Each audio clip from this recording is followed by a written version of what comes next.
वनवास क्यों हुआ जरा सुनिएगा। राम जी राजा बनने वाले थे अयोध्या के, और राजा वही अच्छा होता है जो सबसे मिलजुल करके रहे। तो राम जी 14 सालों में उन्होंने क्या किया, जंगल के कोल भीलों को जोड़ा, यहां तक कि बंदर भालुओं को भी जोड़ा, और जोड़ करके एक ऐसी सेना तैयार कर ली, वंचितों को, दलितों को, सबको जोड़ा मेरे राम ने, और जोड़कर सेना तैयार की, और रावण जैसे लोगों को धूल चटा दी। और ये जो लोग जुड़ गए, ये राम जी के तब ज्यादा काम आए जब राम जी राजा बन गए। तो ये राजनीति है। राजनीति ऐसी होनी चाहिए कि राजा वही श्रेष्ठ है जो पूरी प्रजा जिस राजा से प्यार करती हो, मतलब जनता जनार्दन का प्यार लूट लिया राम जी ने और फिर राजा बने। ऐसे राजा बने कि उस त्रेता के बाद कलयुग में भी राम राज्य की कल्पना की जाती है। सबसे मिलते हैं राम जी। राम जी का दरबार सबके लिए खुला है, सबको न्याय मिलता है। एक बार कुत्ता आ गया, एक भिखारी मांग रहा था तो कुत्ता भौंक रहा था, भौं भौं। तो भिखारी ने लाठी मार दी जोर से, ले टांग टूट गई कुत्ते की। लंगड़ाता हुआ आया राम जी के राज्य में, दरबार में, राम जी न्याय दो। क्या हुआ? ये भिखारी ने मुझे मार दिया, टांग टूट गई। राम जी ने बुलाया भिखारी को, क्यों भाई, क्यों मारा? और महाराज हमें ये देख के भौंक रहा था, भौंक रहा था, भौंक रहा था। अरे कुत्ते का काम ही है भौंकना। तुम उसके पांव में ऐसी लाठी मारे, टूट गई उसकी टांग। राम जी ने कहा कुत्ते से, तू ही बता, इसने तुझे कष्ट पहुंचाया है, तू ही बता इसको क्या दंड देना चाहिए। तो उस कुत्ते ने कहा कि इसे फलाने जगह का नेता बना दो। राम जी बोले, कैसा आदमी है, तुझे न्याय करना नहीं आता, नेता क्यों बना? अरे नेता बनेगा तो ये तो बढ़िया मौज करेगा, तुम तो इसे दंड दो। अरे महाराज, कुत्ता बोला, मैं भी फलाने जगह का नेता था पिछले बार, तो मैंने भी उस नेता की गद्दी में बैठकर बड़ा गलत किया, पर प्रजा का पैसा लूटा खाया, तो उसके पाप के कारण ही तो मुझे कुत्ता बनना पड़ा है। ये भी बनेगा नेता, फिर गलत काम करेगा तो ये भी कुत्ता बनेगा, और जब इसके पांव में कोई लाठी मारेगा तब पता चलेगा कि कुत्ते को लाठी मारने का कितना बड़ा अपराध होता है। इसलिए से ये लिखा हुआ है। तो राम जी के राज्य में, राम जी के दरबार में किसे न्याय मिलता था? कुत्ते को भी। अब यहां एक सवाल आपके मन में चल रहा होगा कि जब राम जी के राज्य में कुत्ते को न्याय मिलता था तो माता सीता को न्याय क्यों नहीं मिला? ठीक है, इस पर भी चर्चा कर लेते हैं। कई लोग कहते हैं राम जी ने माता सीता को गर्भावस्था में वनवास भेज करके बड़ा गलत किया। आज मैं आपके सामने ये प्रसंग पूर्ण रूप से क्या शास्त्र इसमें कहते हैं, क्या इसके सही मायने में इसका समाधान है। राम जी, क्या सीता मां को वनवास भेजने में क्या राम जी दोषी हैं, या धोबी दोषी है, या प्रजा दोषी है, या माता सीता दोषी है, या लक्ष्मण जी दोषी हैं जो छोड़कर आए? बताओ। माता सीता के उस समय जब माता सीता गर्भवती थी, उस समय गर्भावस्था में माता सीता को जाना पड़ा अयोध्या से जंगल की तरफ, ऋषि मुनियों की तरफ। उसमें बताओ कौन दोषी था? कोई कहता है धोबी दोषी है, कोई प्रजा को दोषी। कौन दोषी है? न देना दोष किस्मत को, विपत्ति तो सब पे आती है। सुनो, आज मैं आपको पूरी बात सुनाऊंगा। आज तक आपने अधूरी बात सुनी है माता सीता के निर्वासन की। आज हम आपको पूरी बात सुनाएंगे। वाल्मीकि रामायण में एक चर्चा है जब माता सीता गर्भवती हुई तो माता सीता ने ये मैसेज राम जी को दिया। जब पत्नी गर्भवती होती है तो वो सबसे पहले अपने पति को सूचना देती है कि आप पिता बनने वाले हैं। जब माता सीता गर्भवती हुई तो उन्होंने सबसे पहला मैसेज, सबसे पहली बात राम जी को बताई, आप पिता बनने वाले हैं। राम जी प्रसन्न हो गए, वाह सीता, तुमने बहुत अच्छी खबर दी, बहुत अच्छी सूचना दी। ये बताओ, तुमने मुझे इतना प्रसन्न किया ये सुना करके कि मैं पिता बनने वाला हूँ। ये बताओ कि मैं तुम्हें क्या दूँ, तुम्हारी पसंद क्या है? आज जो मांगोगी सीता मैं तुम्हें दूंगा। क्योंकि ये रघुकुल की रीति है ना, वो जो कह देते हैं करते हैं। तो राम जी ने कहा सीता मैया से, आप बताओ जो आप मांगोगी आज मैं आपको दूंगा, क्या चाहती हो? जब आप गर्भवती होती हैं तो आपका पति आपकी खुशी का ख्याल रखते हुए पूछता ही है, बताओ तुम्हें क्या चाहिए? तो राम जी ने भी पूछा। तो माता सीता ने कहा, अब जो मैं कह रहा हूं वो लिखा हुआ है वाल्मीकि रामायण में। माता सीता ने कहा, हे राघव, हे रघुनंदन,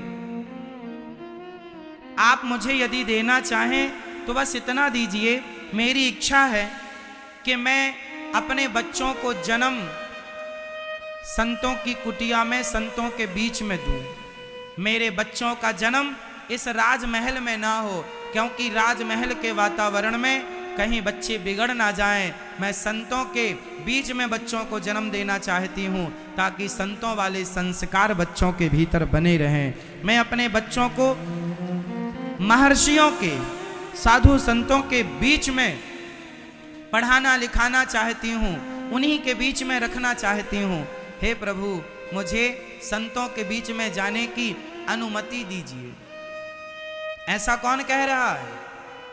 माता सीता।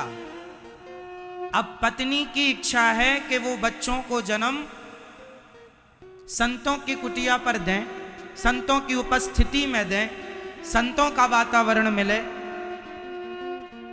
तो माता सीता ने जो मांगा वो राम जी को पूरा करना चाहिए कि नहीं? तभी अभी माता सीता ने कहा ही था कि मुझे संतों के बीच में अपने बच्चों को जन्म देना है। तभी संयोगवश अयोध्या से झाड़ू पोंछा करके एक महिला सरयू के उस पार, उसका गांव था, जाने लगी तो पानी गिरने लगा। सरयू में बारिश के कारण बाढ़ चल रही थी। तो उस महिला ने केवट से कहा, भैया पार लगाओ। केवट बोला, पानी ज़्यादा गिर रहा है, नाव आज हम नहीं ले जा सकते, आज रात यहीं रह जाओ। तो वह महिला केवट की कुटिया पर पूरी रात रह गई, केवट की पत्नी के संग पड़ी रही। सवेरे उठ करके जब वो घर गई तो उसके पति ने कहा, तुम रात को कहाँ थी? भाई उस जमाने में फोन की सुविधा नहीं थी कि फोन लगा दें कि आज हम यहाँ। कहाँ थी तुम रात को? बोले मैं केवट भैया के घर सो गई थी, उसकी बहन, उसकी पत्नी के साथ, वहीं पानी गिर रहा था। तो भाई महिलाओं के संग सो गई, इसमें क्या दोष है? केवट वो बोला, मैं राम नहीं हूं जो रावण के यहां से रहकर सीता आई है और उन्होंने महारानी बना लिया, अर्थात अपने बगल में बिठाया है। मैं तुम्हें स्वीकार नहीं करूंगा, तुम अपवित्र हो गई हो। क्यों अपवित्र हो गई मैं? तुम एक पराये पुरुष के पास रहकर आई हो। उसने कहा, पराये पुरुष नहीं, मैं उसे भैया कहती हूं और वो मेरे उसकी पत्नी के साथ थी, मैं उसका गृहस्थ, उसके घर में चल के पूछ लो ना। कोई पूछना नहीं है, तुम अशुद्ध हो गई। अब ऐसी बातें तो भला हवा की तरह पड़ोसी ने सुनी, उसने पूरे हल्ला हो गया कि राम जी ने सीता जी को रख लिया, जबकि इस आदमी ने अपनी पत्नी को रात किसी के घर रुक गई तो नहीं रखा। और सीता मैया तो लगभग 11.5 महीने के लगभग थी रावण के यहाँ, और राम जी ने रख लिया। अब पूरे नगर में हल्ला हो गया। अब हल्ला हुआ तो कानों में बात आई, राम जी के, माता सीता के कानों में बात आई। अब सारी प्रजा ने दबाव बनाया।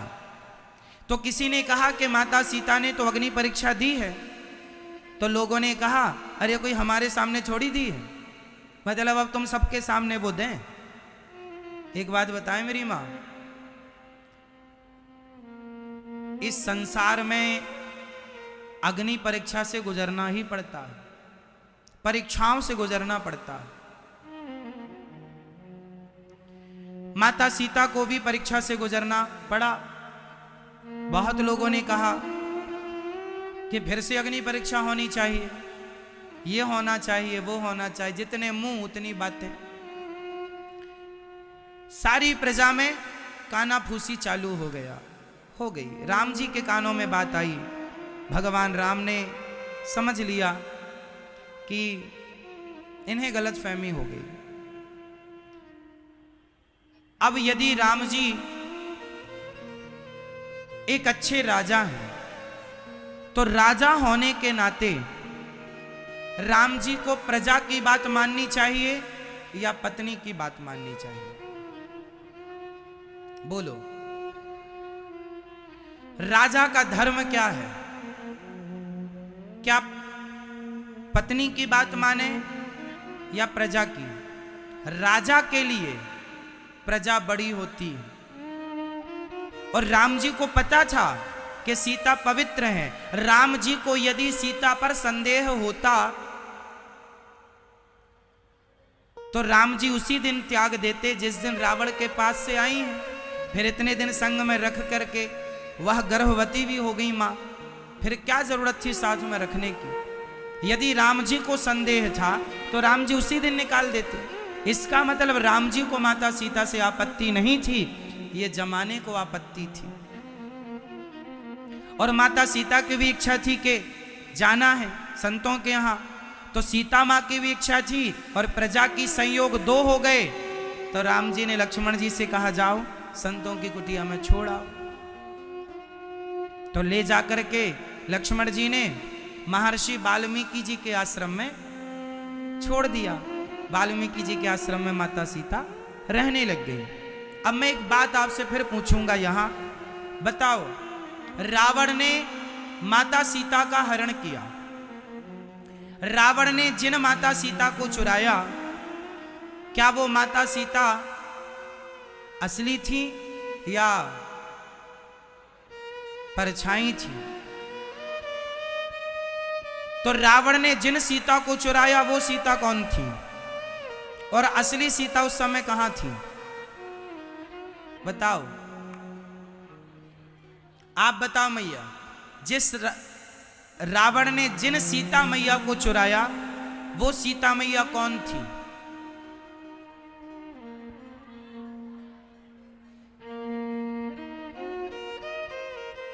साइंस एक सवाल खड़ा कर देगा, परछाई को भी कोई चुरा सकता है?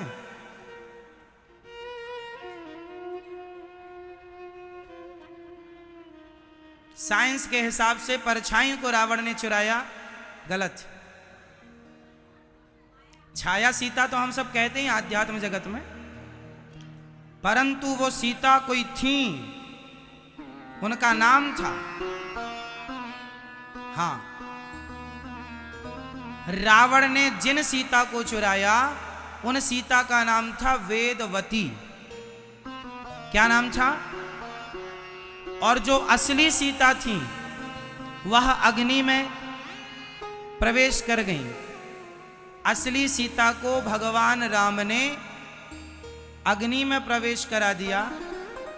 जब लो करो निशाचर नासा, तब लो करो अग्नि में वासा। तब तक माता सीता का वास कहाँ था?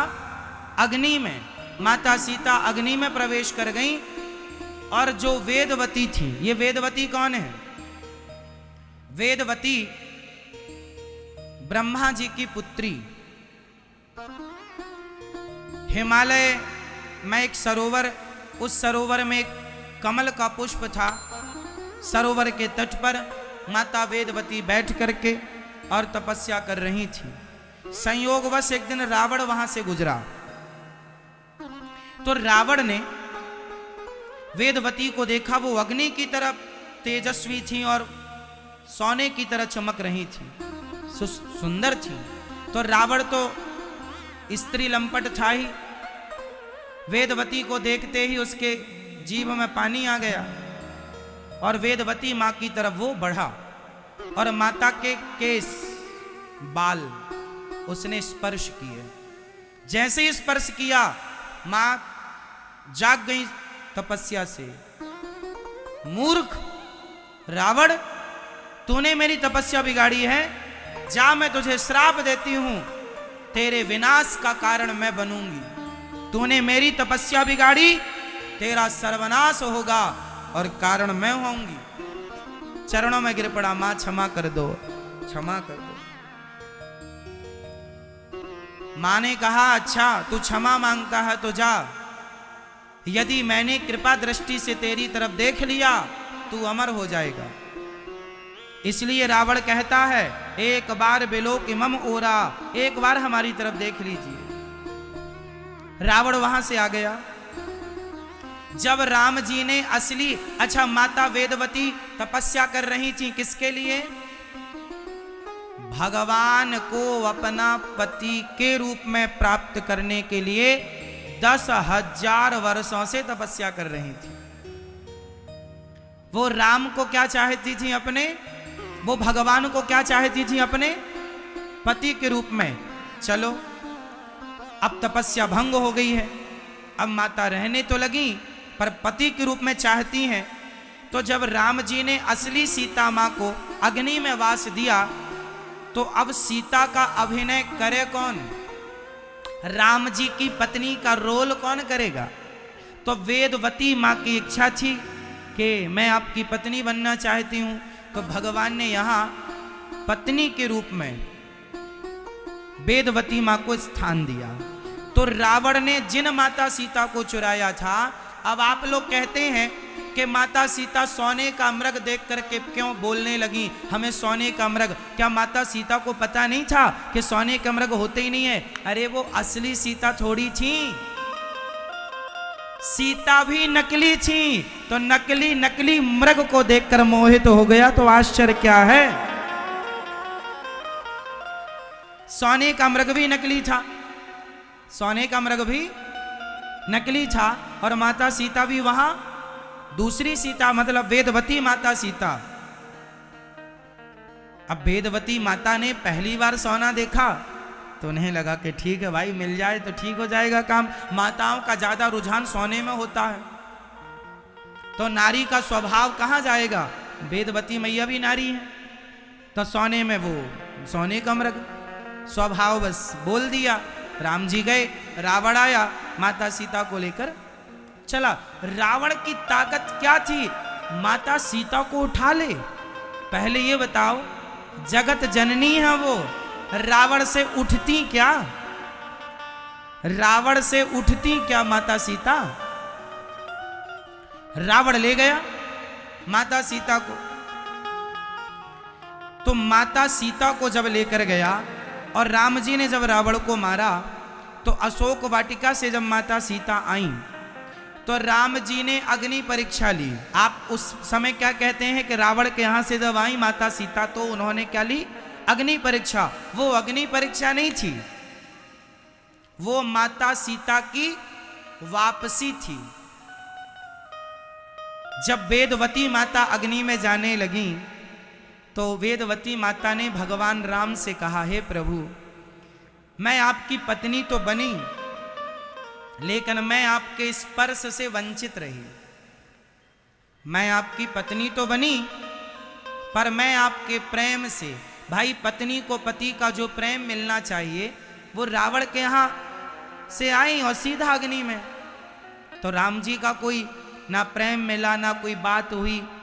तो माता सीता जो वेदवती सीता थी उन्होंने कहा, हे प्रभु, मैं आपके प्रेम से वंचित रही, बताओ आप मुझे पत्नी के रूप में कब स्वीकार करेंगे? तब भगवान राम ने कहा, मैं कलयुग में तुम्हें अपनी पत्नी के रूप में स्वीकार करूंगा। कलयुग में वही वेदवती कलयुग में पद्मावती के रूप में प्रकट भई और वही राम इस कलयुग में तिरुपति बालाजी के रूप में प्रकट भये और तिरुपति बालाजी का विवाह माता पद्मावती से हुआ। आज भी तिरुपति बालाजी को आप जानते हैं। किस नाम से जानते हैं? तिरुपति बालाजी। एक बार लक्ष्मी जी नाराज हो गई। ये उन दिनों की बात है जब भृगु जी ने भगवान की छाती में लात मारा। मैया सो जाओ मेरी माँ, बिस्तर तो बिछाई है, सो जाओ। सुनो,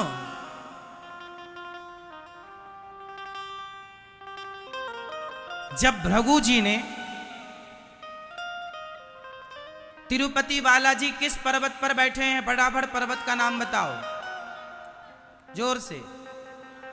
तिरुमला। तिरुपति बालाजी का नाम कौन कौन सुनता है, जानता है तिरुपति बालाजी के बारे में? जिन्हें वेंकटेश भगवान भी कहते हैं, जिन्हें वेंकटेश भगवान भी कहते हैं। किस पर्वत पर विराजे हैं? तिरुमला। किस पर्वत पर? कहां पर हैं ये? दक्षिण भारत में, मदुरई के पास। जब आप कभी तिरुपति बालाजी जाएंगे, तिरुपति बालाजी और रंगनाथ भगवान आसपास ही हैं, 300 किलोमीटर की लगभग दूरी है। जब आप यहाँ से दिल्ली से मदुरई जाएंगे तो मदुरई से एक तरफ तिरुपति बालाजी, एक तरफ ये, और फिर वहीं से रामेश्वरम भी है पास में। तो रामेश्वरम, तिरुपति बालाजी और रंगनाथ भगवान। जब भी जाओ तो रंगनाथ भगवान जी का और तिरुपति बालाजी का दर्शन जरूर करना चाहिए। तिरुपति बालाजी की कथा क्या है वो सुनिए। एक कथा से दूसरी कथा जुड़ी है, इसलिए दास आपको सुना रहा है। जब सब सुन लेंगे तब स्पष्टी, राम जी ने माता सीता को वनवास क्यों भेजा, इस बात पर मैं इतनी सारी बातें आपको सुना रहा हूं। एक के बाद एक कथा समझ में, जब एक कथा आएगी दूसरी आएगी तब क्लियर हो जाएगा आपको। एक बार की बात है, लक्ष्मी जी भगवान के पांव दबा रही थी, बैकुंठ की बात है, और भगवान नारायण क्षीर सागर पर से सैया पर ऐसे बैठे लेटे हैं, ऐसे सिर पर हाथ रखे लेटे थे। तभी भृगु जी आए। भगवान की छाती पर लात किसने मारा? जोर से भृगु जी। किसने? भृगु जी ने लात मारी जोर से।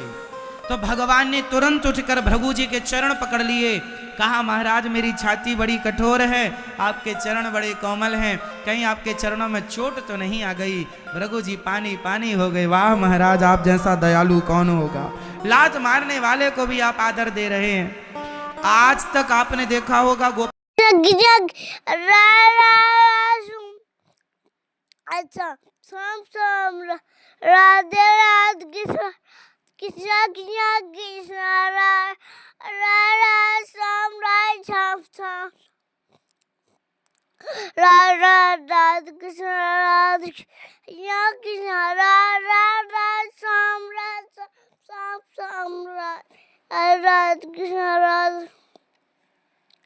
राधे राधा श्याम श्याम राधे राधे कृष्ण कृष्ण कृष्ण राधा